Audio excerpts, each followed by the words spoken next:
Welcome to the Sideline. I'm Andy Katz. Well, this is going to be a home for a lot of original content in college sports and beyond. Now, of course, you're going to get a lot of that similar content that I produce for NCAA platforms, for the Big Ten Network, and other places. But I needed a home for a lot of those interviews with the newsmakers in this space. So where are you going to find it? Right here at the Sideline.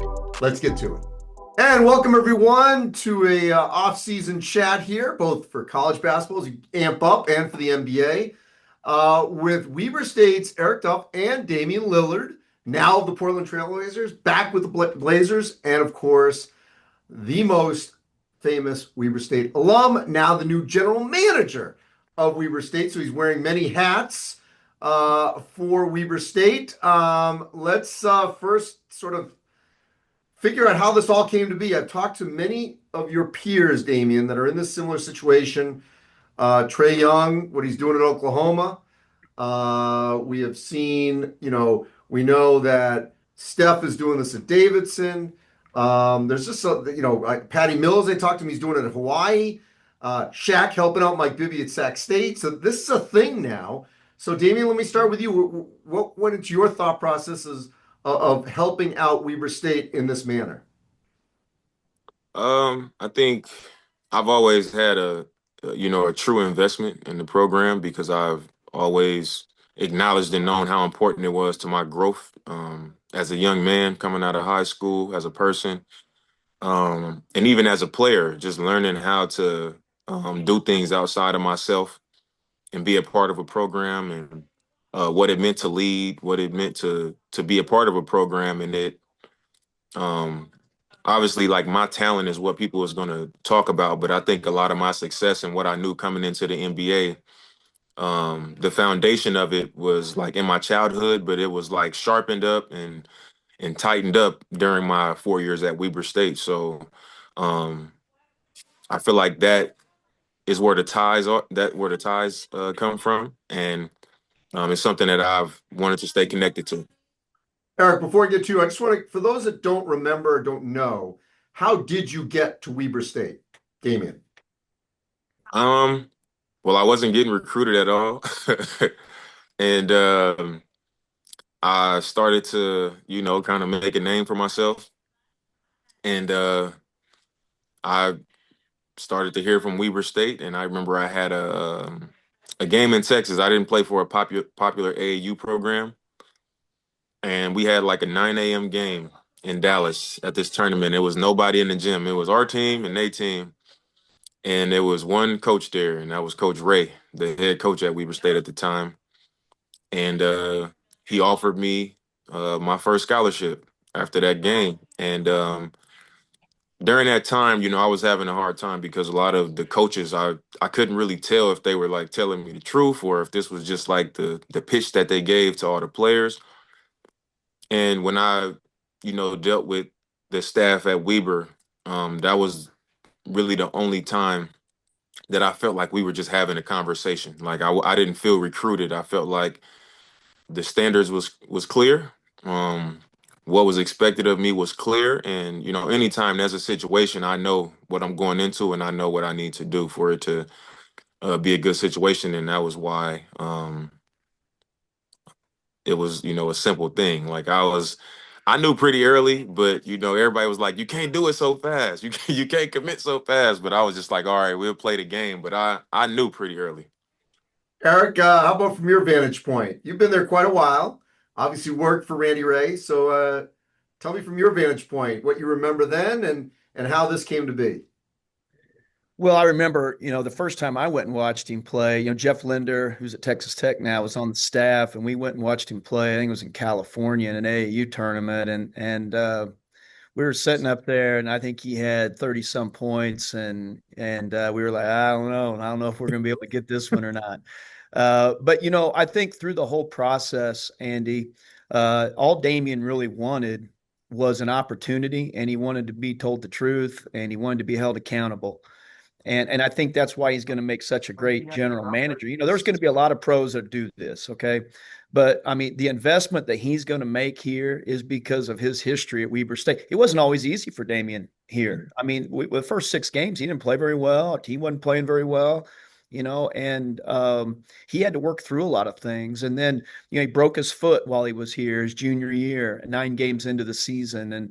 And so he had to, it was a struggle at times. He just got done talking to our team at the alumni game that he hosts every year or every other year, and he told them, "Hey guys, this just because I'm Damian Lillard and I got drafted sixth, it wasn't easy for me. His high school career wasn't easy. His college career, he had some challenges too, and but man, he worked through it. He battled." And that history, I think, with Weber State and the struggle that he went through made him better, made him stronger, made him tougher mentally, and he's going to be really invested in this thing. It feels like, Eric, in today's climate, and I don't want to paint with too broad a brush, but a lot of players like Damian leave. If they're super talented, potential NBA players, and they're at a level like Weber, in a league like a Big Sky. Oh, okay. Dalton Connect, as an example, blows up in Northern Colorado, goes to Tennessee, boom, he's at the Lakers. I know we're in a different era, 10 years later, whatever, more than that, but still, he stayed. Why? Well, I think he's really loyal, and he knew he was getting better, and I think Damian ultimately knew that he could get to where he wanted to be at Weber State. He knew the investment that we were making into him as a staff, and and the other thing, Andy, I'd say it's not just about basketball at Weber State. It's a big part of it, but we do want to develop, great young men and be great fathers and husbands and employees and citizens. I mean, all that's important to us still, and it's going to be. He came to us after his freshman year, went to Coach Ray's office, and he said, "Hey, I got a lot of schools that want me to transfer." And Coach Ray was like, "Yeah, I'm assuming that's correct," and he's like, "Don't worry about it, I'll never leave." And we never worried about it a day that he was here, never. And that history with Weber State, it's helped us. We had Joel Bollenboy that stayed 4 years and got drafted by the Jazz. Dylan Jones was our first really good player in this new NIL era. And after his junior year in the NBA Combine, he had, I won't say the names, but he had opportunities to leave for hundreds and hundreds of thousands of dollars. And he's like, "No, I'm staying." That's what the best players at Weber State do. Damian set that tone for our program. And so, it's just, credit to him, his loyalty, his family. They raised a good kid, obviously, as AAU coach Raymond Young. Hey, it wasn't easy playing for Raymond Young. I mean, he was this AAU coach that, hey man, you were in the gym, you were grinding, you were working, you weren't getting anything for free. They were doing, you guys did projects to raise money, didn't you, Dame? To pay your stuff, you pay your way. I mean, he's just grown up around people that have made sure that his work ethic's where it's supposed to be. And ultimately, I think that's what he found here. Damian, the role of general manager, I want to hear from you first and then Eric. Okay. It can take on many forms. It's really kind of where everyone's sort of figuring this out on the fly. Yeah. And it's how much you want to put into it. You're still playing, obviously. So you still have your day job, if you will. But what do you envision, at least in the short term and maybe long term, in this role? In the short term, I think because I won't be playing this season, I'll be able to kind of have my thoughts more together, and my ideas more together. But I would say, to keep it short, my idea of it is to make it something that can't be bought. So like you said, a lot of kids will say, I can make this amount of money going to this school or that school. And a lot of these kids they making it to the NBA. So that short-term money that they're scratching and clawing for that 1 year or 2 years, you're going to make it to the NBA and make millions of dollars. But when you get there, a lot of these kids aren't able to stay because they don't have the tools and they don't have the kind of support and things around them that is going to help their development to where, okay, once you're talented does reach a level where everybody's talented, you'll be equipped with all of this stuff that teaches you how to be a pro, how to follow directions, how to be coachable, how to be a part of something bigger than yourself. And that's kind of what I want to encourage as the general manager of Weber State, because we have a real arena. We have a NBA arena. We have a really nice campus. We have an environment in a college town where you can go there and be focused. So, like, for me, I would like to focus on that in the short term. Just the fact that, like, what we're doing, it can't be bought, but you're going to get that development. You're going to get that coaching. You're going to get that experience. That's going to prepare you for what's to come.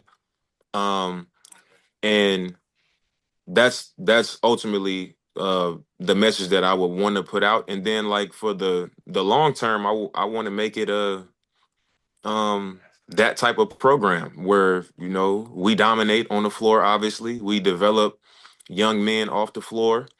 We give them an opportunity to ultimately make their dreams come true, but that's not going to be the center of it. It's going to be what goes into the process that allows you to have that opportunity.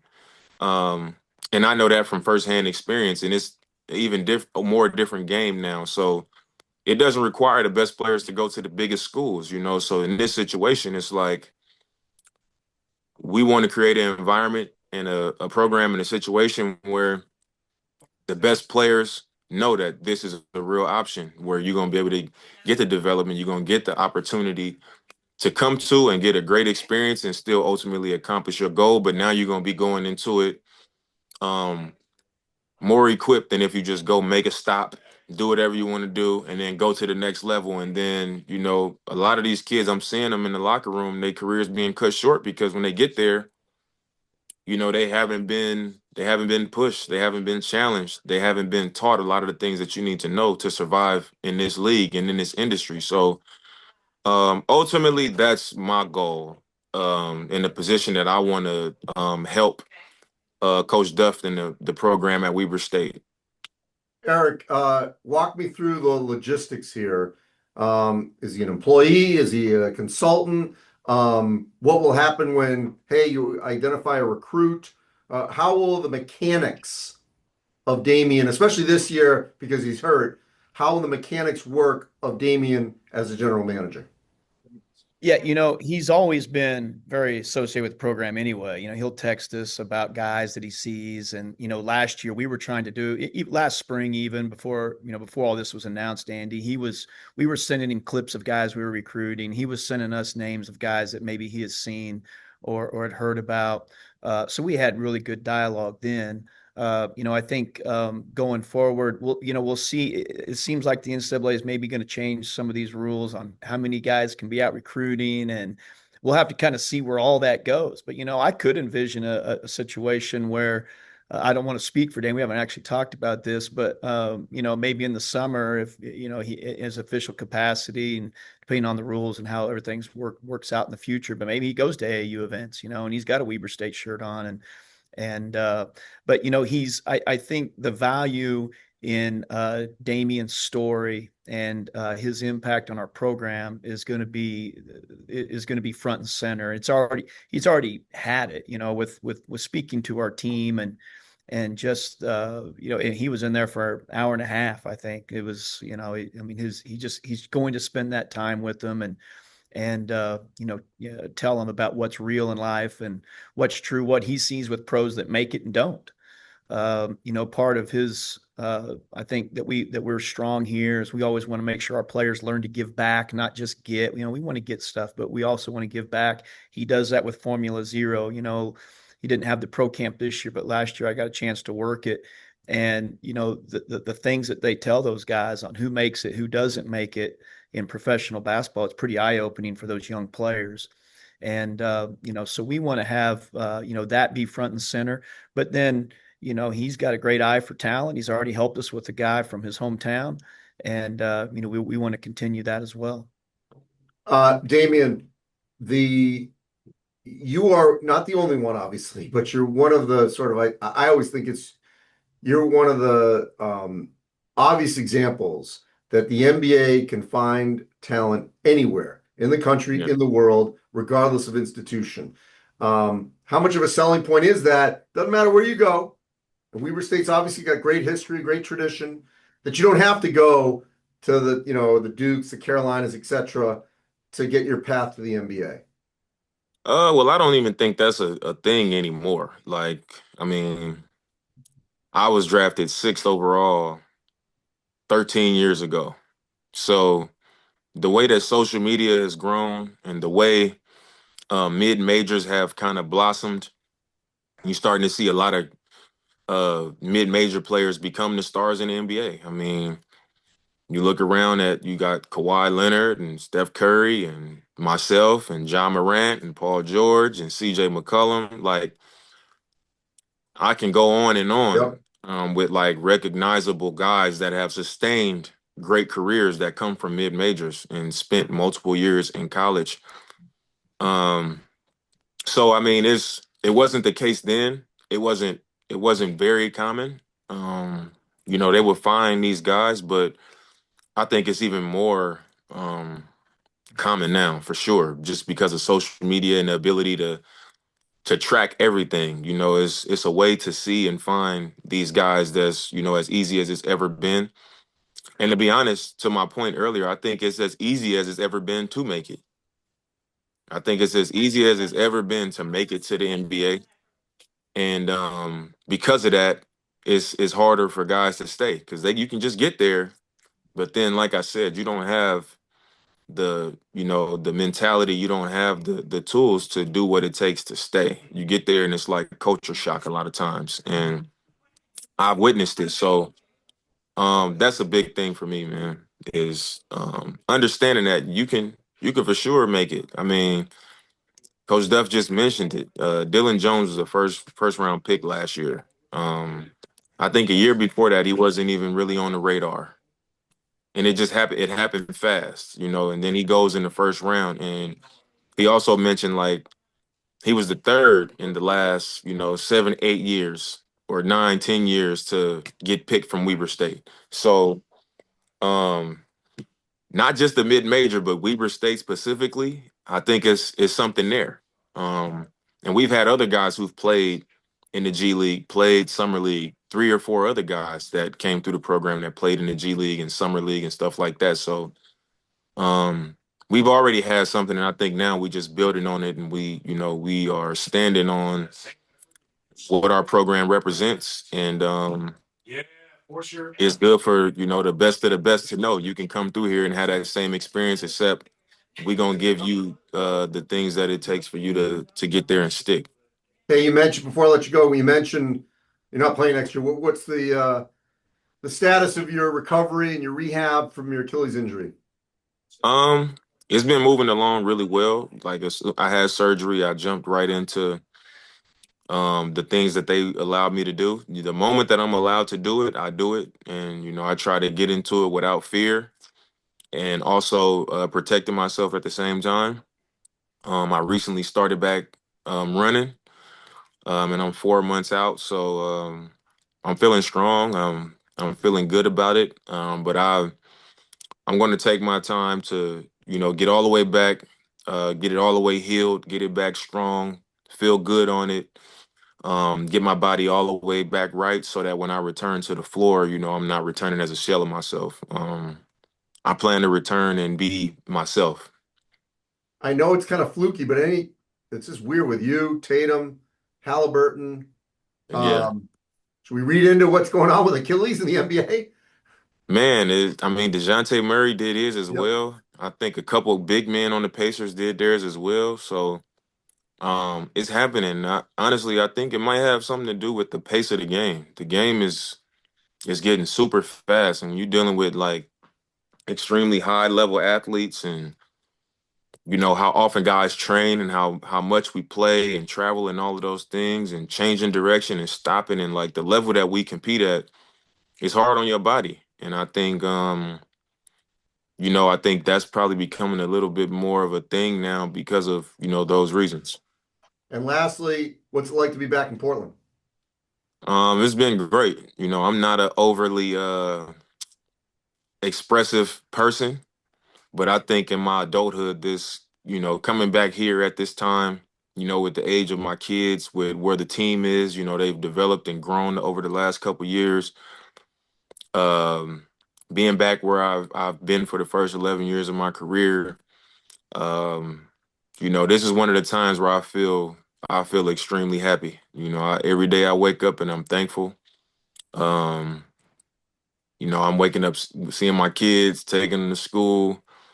I can just drive down to my mom's house. It's a blessing, man, and I couldn't be happier.